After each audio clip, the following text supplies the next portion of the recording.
दोस्तों, मैं सीए राजीव खंडेलवाल और आज हम बात करेंगे HSN कोड में जो चेंज है इनवॉइस में जो आपको देना होता है, जो एप्लीकेबल हो रहा है ये चेंज 1 अप्रैल 2021 से।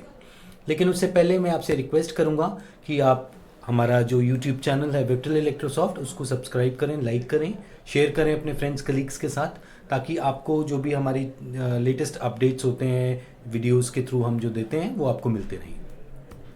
तो सबसे पहले सवाल होता है कि ये HSN कोड्स की रिक्वायरमेंट क्यों है इनवॉइसेज में या बाकी जगह पे जहाँ देना होता है, ये रिक्वायरमेंट क्यों है। तो आपको पता है कि वर्ल्ड ओवर इंटरनेशनली भी हम एक्सपोर्ट इंपोर्ट इनवॉइसेज में भी हम HSN कोड्स होते हैं और उसी तरह से GST में भी होते हैं। तो इन HSN कोड से हमें टैरिफ का पता लगता है, क्या रेट ऑफ टैक्स है इस आइटम पे। तो इसी तरह से हमारे GST में भी HSN कोड की रिक्वायरमेंट है। और वहाँ क्या रिक्वायरमेंट है उससे पहले हम समझ लेते हैं कि कभी हम देखते हैं कि 2 डिजिट हैं, कभी 4 डिजिट हैं, कभी 6 डिजिट हैं, कभी 8 डिजिट है। इसका सबका क्या मतलब है। तो जो पहले 2 डिजिट्स होते हैं वो हमारा चैप्टर का बताते हैं कि कौन सा चैप्टर है हमारे टैरिफ का। और जैसे इस केस में हमारा 85 नंबर है जो हम एग्जांपल दिखा रहे हैं सॉफ्टवेयर का, इलेक्ट्रिकल पार्ट्स एंड इलेक्ट्रॉनिक्स। जो अगले 2 डिजिट होते हैं वो हमारी हेडिंग बताते हैं, जो हमारे केस में है 24, which is records and tapes etcetera. अगले 3 आइटम जो हमारे नंबर्स होते हैं वो 31 है, इस केस में बताते हैं सब हेडिंग, और इस केस में हमारी सब हेडिंग है रिकॉर्डेड डिस्क्स फॉर लीजर। और आखिरी के जो 2 आइटम या नंबर्स होते हैं HSN में वो हमारा आइटम टैरिफ बताते हैं, which is 11 in this case. और इसका मतलब है ये डिस्क विद IT सॉफ्टवेयर है। तो इस तरह से हम एनालाइज कर सकते हैं HSN कोड्स कि ये जो डिजिट्स हैं इनका क्या मतलब है। इनवॉइस में HSN कोड की रिक्वायरमेंट का आपको पता ही होगा, 1 जुलाई 2017 से जब GST आया था तब से एप्लीकेबिलिटी है। तो अगर आपका टर्नओवर कंपनी के ओवरऑल टर्नओवर जो पैन बेस्ड टर्नओवर होता है प्रीसीडिंग फाइनेंशियल ईयर में अगर 1.5 करोड़ तक था, तब तक उस केस में आपको HSN की रिक्वायरमेंट नहीं होती। 1.5 करोड़ से लेकर 5 करोड़ तक अगर आपके टर्नओवर है पिछले साल में तो आपको 2 डिजिट HSN की रिक्वायरमेंट थी। और अगर आपका टर्नओवर 5 करोड़ से ज़्यादा है तो 4 डिजिट HSN की रिक्वायरमेंट थी। ये अब चेंज होने जा रही है 1 अप्रैल 2021 से, क्योंकि गवर्नमेंट ने कहती है कि काफ़ी टाइम आपको दे दिया गया है। तो अब वो एक बदलाव लेके आ रही है, जहाँ की बताया जा रहा है कि अप टू 5 करोड़ आपका अगर टर्नओवर है इमीडिएटली प्रीसीडिंग ईयर्स में कंपनी लेवल पे, तो आपको 4 डिजिट HSN देना पड़ेगा। लेकिन ये B2B इनवॉइसेस के लिए है। B2C इनवॉइसेस में अगर आप नहीं भी देंगे HSN तो कोई ऐसी बात नहीं है, काम चल जाएगा। लेकिन आपका टर्नओवर अगर 5 करोड़ से ज़्यादा है तो उस केस में आपको 6 डिजिट HSN देना ही पड़ेगा, चाहे आपकी B2B इनवॉइस है या B2C इनवॉइस है। तो ये नई रिक्वायरमेंट है 1 अप्रैल 2021 से, जिसके लिए हमें तैयार होना है। और जैसे कि आपको पता है कि एक्सपोर्ट इनवॉइसेस के केस में 8 डिजिट HSN चलता है, पहले से ही है वो एप्लीकेबल। और गवर्नमेंट ने रिसेंटली 1 दिसंबर को एक नोटिफिकेशन लाए थे, नोटिफिकेशन नंबर 90, जिसके थ्रू उन्होंने 49 केमिकल्स के लिए भी बता दिया गया है कि उसमें भी 8 डिजिट्स मैंडेटरी हैं HSN के। तो इन केसेस के अलावा जो केसेस नॉर्मल केसेस हैं उसमें हमने देख लिया कि 4 डिजिट और 6 डिजिट HSN रिक्वायर्ड होगा। अब ये 2 डिजिट ना करके 4 डिजिट या 6 डिजिट या 8 डिजिट का रिक्वायरमेंट ऐसा क्यों, ये क्यों है, ये हम समझ लेते हैं। एग्जाम्पल से समझते हैं। जैसे हम अगर फुटवेयर का या शूज़ का एग्जाम्पल लेंगे तो शूज़ का एक नॉर्मल जो HSN है 64 है। तो लेकिन ये 64 जो एप्लीकेबल है ये उन जूतों के लिए है जिनका रिटेल प्राइस 1000 पर पेयर तक है, उससे ज़्यादा नहीं है। और कुछ कंडीशंस उन्होंने स्पेसिफाई कर रखे हैं। तो GST का रेट 5% है। लेकिन अगर हम इससे ज़्यादा की वैल्यू वाले जूतों पे जाते हैं तो उनमें रेट ऑफ GST है 18% और वो HSN हमारा होता है 6405। लेकिन अगर 6405 ना देके सेकंड केस में भी जहां 1000 रुपये से ज़्यादा की वैल्यू है शूज़ की, वहाँ 64 दे दिया जाता है और रेट ऑफ 5% लगा दिया जाता है, तो पता ही नहीं लग पाएगा। तो इसलिए higher digits of HSN required हैं। एक और एग्जांपल ले लेते हैं, फ्लाई ऐश का हम ले लेते हैं, फ्लाई ऐश ब्रिक्स का। इसमें HSN 6815 है तो, और GST का रेट 5% का है फ्लाई ऐश ब्रिक्स का, या कुछ और आइटम्स इससे रिलेटेड हैं उसका 5% का रेट है। और इंटरेस्टिंगली सेम हमारे जो HSN हैं डिजिट्स 6815 लेकिन दूसरा आइटम है आर्टिकल्स ऑफ स्टोन और अदर मिनरल सब्सटेंसेज एक्सेट्रा, जो कि हमने पहले वाले केस में नहीं थे आइटम, वो वाले ये आइटम्स हैं, इन पे 18% का रेट है, जबकि दोनों का HSN सेम है, नंबर ऑफ डिजिट्स भी सेम है। और एक और एग्जांपल रिलेटेड 6815,990 जो हमारा केस है, स्टोन आर्टवेयर, स्टोन इनले वर्क, वहाँ 12% का रेट है।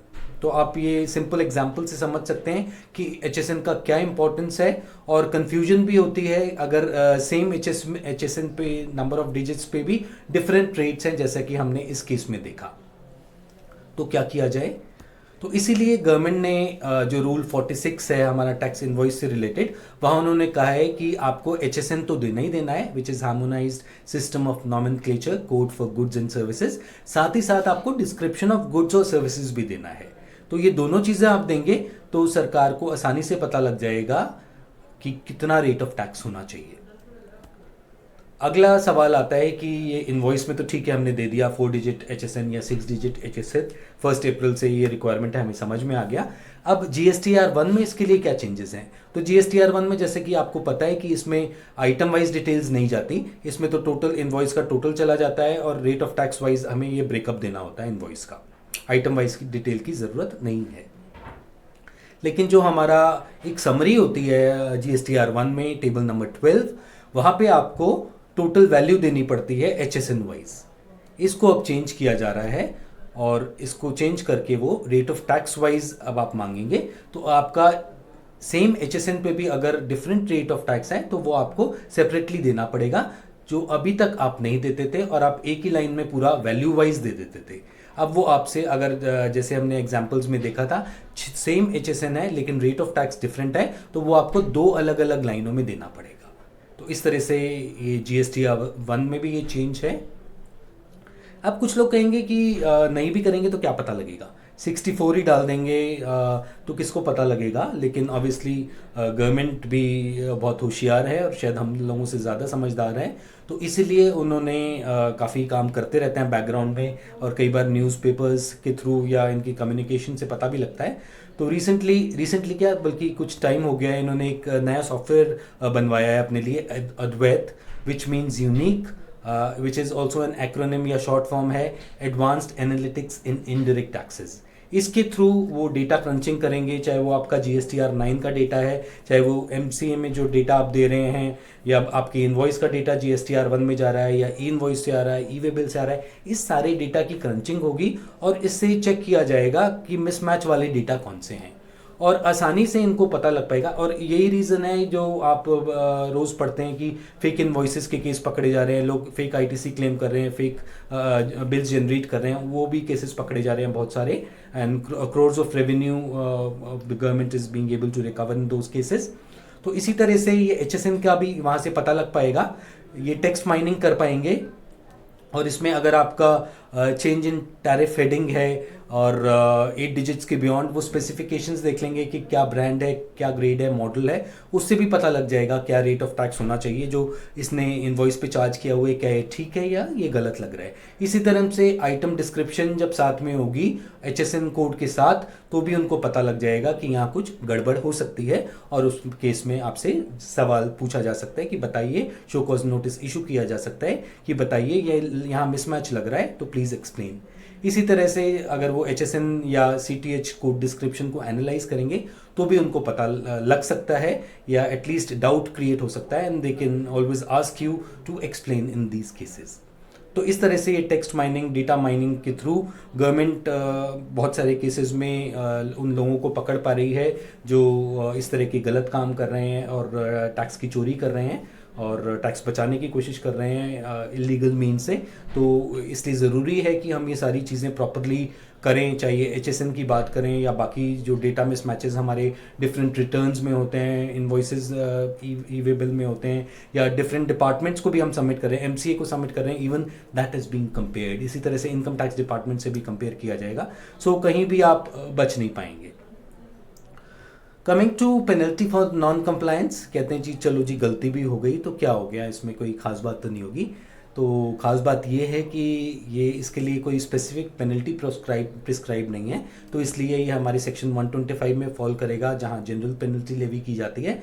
And penalty under each of the act CGST act and SGST act is 25,000 each. तो टोटल आपको 50,000 की पेनल्टी हर केस में, हर नॉन कंप्लाइंस में देनी पड़ेगी HSN की, अगर आपकी गलती हो जाती है। तो इसलिए बहुत ज़रूरी है कि हम इन चीज़ों को प्रॉपरली ध्यान दे के काम करें और बिल्कुल भी गलती का कोई गुंजाइश ना हो।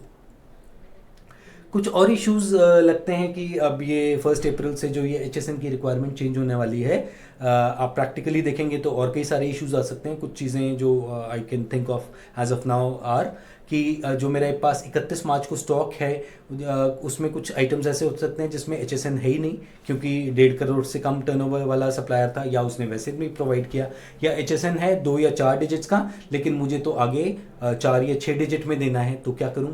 ऑब्वियसली ये वर्किंग आपको आज ही करनी पड़ेगी, अदरवाइज 1 अप्रैल को आपके लिए प्रॉब्लम होगी, क्योंकि आपको तो इनवॉइस इशू करना होगा 4 या 6 डिजिट्स के साथ, एज पर applicability of turnover in your case in the year 2021। Supplier अगर अभी भी HSN प्रोवाइड नहीं करता, सरकार तो उसके साथ जो करेगी सो करेगी, मेरे लिए भी तो प्रॉब्लम होगी, मेरे को उसका HSN फाइंड आउट करना पड़ेगा। अगर वो प्रॉपर आइटम डिस्क्रिप्शन नहीं देता तो भी मेरे लिए प्रॉब्लम हो सकती है, क्योंकि सेम HSN के भी डिफरेंट आइटम डिस्क्रिप्शन के, डिफरेंट आइटम्स के डिफरेंट रेट हैं GST के।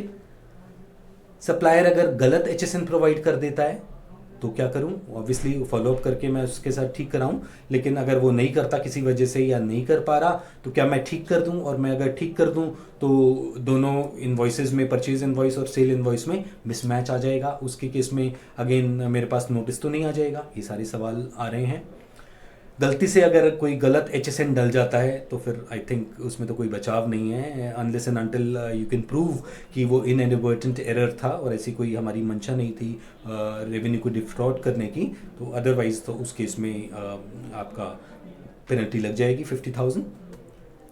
और smaller suppliers will provide 4 digit HSN from 1 अप्रैल 2021। 5 करोड़ से कम टर्नओवर है वो लोग 4 ही डिजिट का HSN प्रोवाइड करेंगे, जबकि मेरा टर्नओवर पिछले साल में 5 करोड़ से ज़्यादा का है, तो मुझे 6 डिजिट HSN की एप्लीकेबिलिटी है, तो मुझे इसमें फर्दर वर्किंग करनी पड़ेगी। तो इस तरह के कई सवाल हैं जो हमें जिनके आंसर्स तलाश करने हैं और आज से ही काम करना है, ताकि ये सब इश्यूज़ मुझे 1 अप्रैल और उसके बाद तंग ना करें एंड मैं इन चीज़ों को प्रॉपरली टैकल कर पाऊँ।